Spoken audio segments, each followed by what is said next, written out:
Hello everyone, we are excited to present our project, the automated winding machine, designed to bring innovation and efficiency in local repair shops and small-scale industries in India.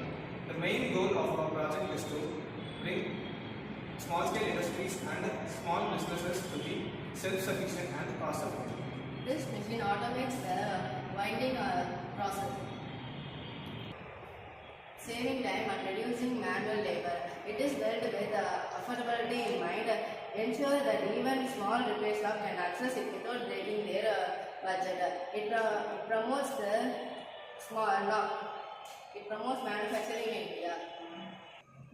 Our mission is to contribute to India's growth by helping small-scale industries thrive with reliable and cost-efficient solutions. In future, we continue to improve and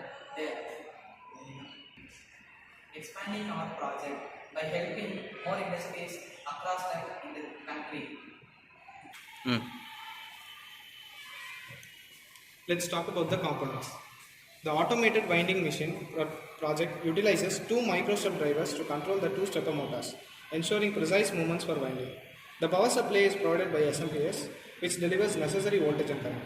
An Arduino Uno serves as the central controller, managing the operations and coordinating the movements of the motors.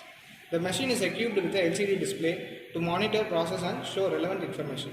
Copper wire is stored in a spool ready to be wound onto the designated object. The entire base structure is 3D printed, providing a lightweight and customizable framework for the system.